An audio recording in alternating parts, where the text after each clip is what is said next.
Okey, baik. Assalamualaikum dan salam sejahtera. Cikgu ucapkan kepada para pelajar sekalian. Kali ini cikgu akan mengajar pula bagaimana cara kita hendak membina jadual dan melukis graf bar mudah dengan betul.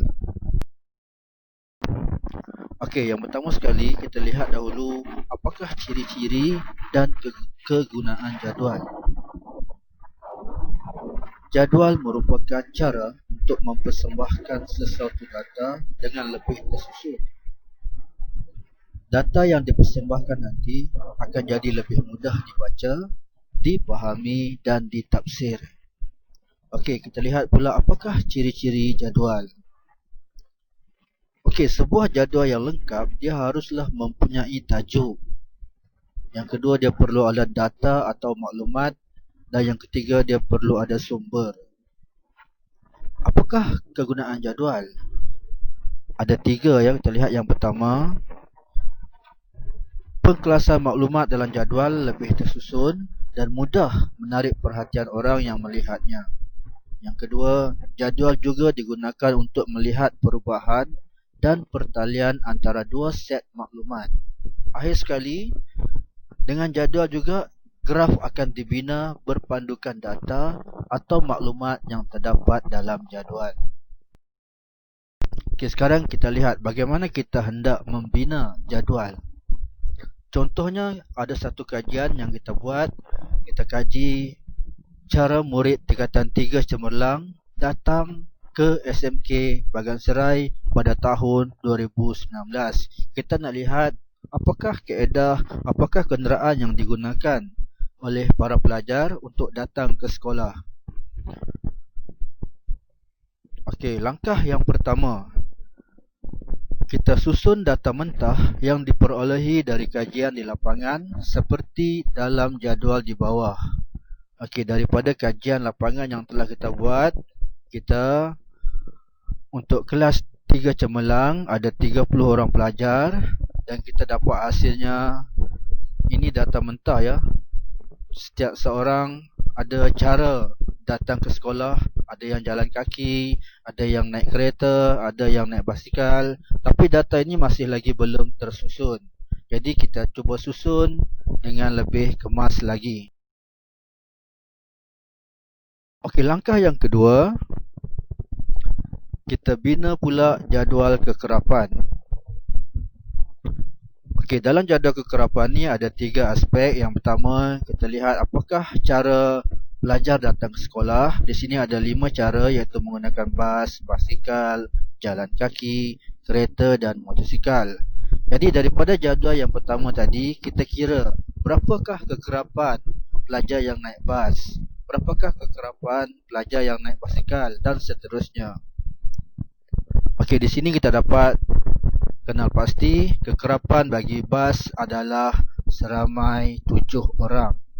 Basikal pula seramai 4 orang. Jalan kaki pula 12 orang. Kereta pula 5 orang. Dan yang bermotosikal ke sekolah pula cuma 2 orang. Okey, ini langkah yang kedua. Kita dah siap buat satu jadual kekerapan. Seterusnya, kita lihat pula langkah yang ketiga. Akhir sekali, kita ringkaskan jadual dalam bentuk yang lebih mudah dipahami. Okey, macam ni. Kali ini dia cuma ada 3 aspek saja, iaitu cara datang ke sekolah dengan bilangan murid. Yang kekerapan tadi kita dah buang. Jadi, jadual kita akan jadi lebih ringkas dan lebih mudah untuk kita faham. Okey, kita lengkapkan jadual kita yang kita bina tadi dengan 3 aspek. Yang pertama, tajuk. Okey, tajuk kita buat di atas. Boleh juga buat di bawah ya, bukan satu kesilapan kalau kita buat di bawah. Yang kedua, kita lengkapkan data atau maklumat. Okey, di sini belum lengkap. Kita rujuk kepada jadual kita yang pertama tadi. Bas adalah 7 orang, basikal 4, jalan kaki 12 orang, kereta 5 orang dan bermotosikal pula adalah cuma 2 orang. Okey, sekarang kita dah ada 2 ciri yang lengkap. Yang terakhir adalah sumber. Okey, sumber kajian kita adalah melalui kajian soal selidik. Jadi kita tulis dekat bawah jadual tu soal selidik. Sumbernya adalah soal selidik. Jadi sekarang jadual kita telah pun lengkap dengan tajuk, data dan sumber. Okey, daripada jadual, sekarang kita akan lukis graf bermudah. Okey, sebelum tu kita lihat dahulu apakah yang dimaksudkan dengan graf bermudah. Okey, graf bermudah digunakan untuk mempersembahkan data yang boleh dikira. Contohnya seperti bilangan orang, jumlah kereta, bilangan rumah dan sebagainya. Okey, perbezaan antara komponen yang dikaji juga kita dapat lihat dengan lebih jelas melalui graf bermudah yang kita lukis nanti. Dan yang terakhir, kita lihat pula apakah ciri-ciri graf bermudah. Okey, ada 3 ya ciri dia. Yang pertama, bar dilukis secara menegak ataupun mendatar. Maksudnya kita boleh lukis graf ni sama ada secara menegak ataupun mendatar. Okey, yang kedua, ketinggian bar mewakili kuantiti sesuatu komponen. Okey, ciri yang ketiga.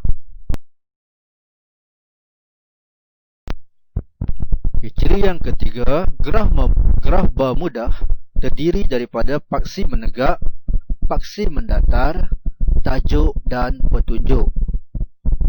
Okey, contohnya. Okey, ini contoh sebuah graf bermudah yang telah siap dilukis. Sekarang kita lihat ciri-ciri dia. Okey, yang pertama dia mesti ada paksi menegak. Okey, paksi menegak berada di sebelah kiri. Yang kedua, dia mesti ada paksi mendatar di bahagian bawah. Okey, yang ketiga, dia mestilah ada tajuk. Okey, tajuk kali ini di bawah. Tajuk boleh di bawah dan boleh juga kita buat di bahagian atas. Dan yang terakhir sekali, graf bermudah mestilah ada petunjuk.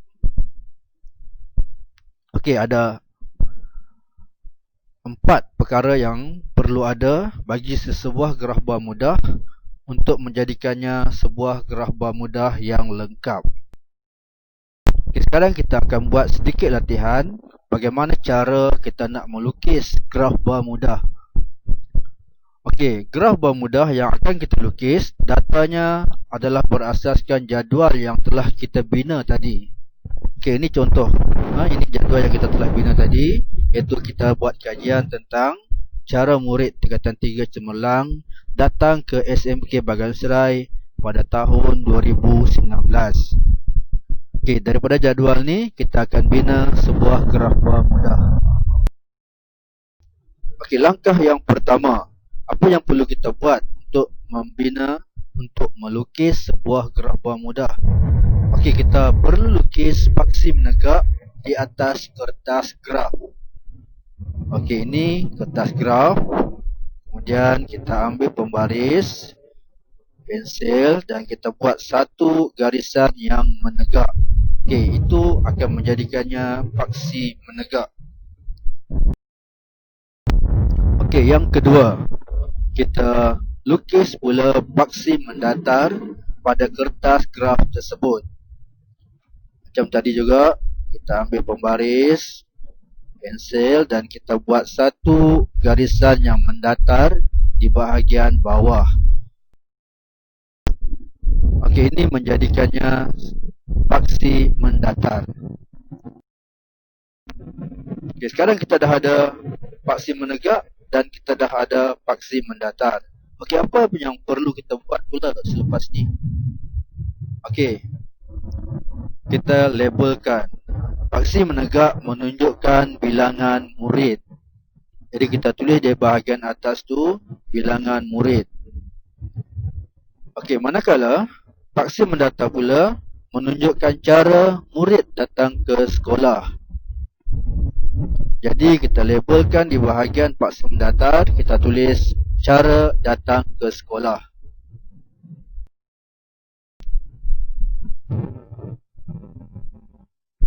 Okey, yang seterusnya, kita pilih skala yang sesuai untuk menunjukkan bilangan murid pada paksi menegak. Okey, untuk buat skala, kita perlu rujuk kepada jadual. Okey, jadual ada di situ. Dan untuk buat skala, kita harus lihat jadual apakah nilai maksima dan apakah nilai minima dalam data ataupun maklumat yang kita kaji. Daripada situ, kita boleh bina sebuah skala yang sesuai.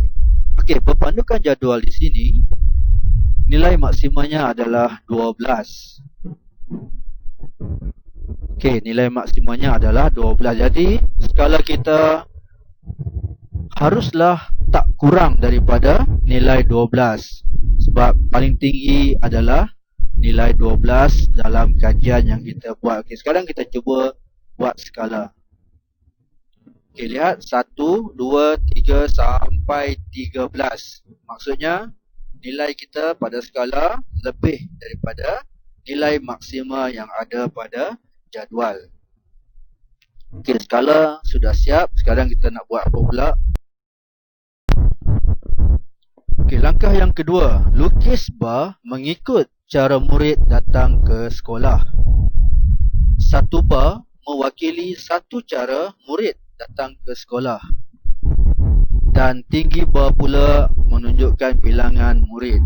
Macam tadi juga, bar yang kita akan lukis haruslah berpandukan jadual. Okey, jadual dah ada di situ. Sekarang kita lihat bas. Bas bilangan muridnya adalah 7. Jadi kita akan buat bar yang ketinggiannya adalah 7 untuk mewakili bas. Okey, sekarang dah siap. Bar yang mewakili cara pelajar datang ke sekolah menggunakan bas, iaitu dengan nilai 7. Yang kedua, kita lukis pula bar untuk cara datang ke sekolah menggunakan basikal, iaitu 4. Okey, yang ketiga, jalan kaki ada 12 orang. Yang keempat, menggunakan kereta seramai 5 orang. Dan yang terakhir, menggunakan motosikal, iaitu seramai 2 orang sahaja. Okey, jadi sekarang kita dah siap lukis bar. Okey, langkah yang berikutnya. Langkah yang ketiga. Okey, kita lorekkan warna. Kita lorekkan atau warnakan setiap bar dengan warna yang berlainan. Okey, sekarang kita dah lorek bas dengan color merah, basikal warna kuning, jalan kaki hijau, jalan kaki biru, kereta hijau dan motosikal pula warna purple. Okey, pastikan paksi mendatar dan paksi menegak telah dilabelkan. Okey, kita dah label siap-siap tadi kan. Paksi menegak iaitu bilangan murid. Paksi mendatar pula adalah cara datang ke sekolah. Okey, kita dah labelkan.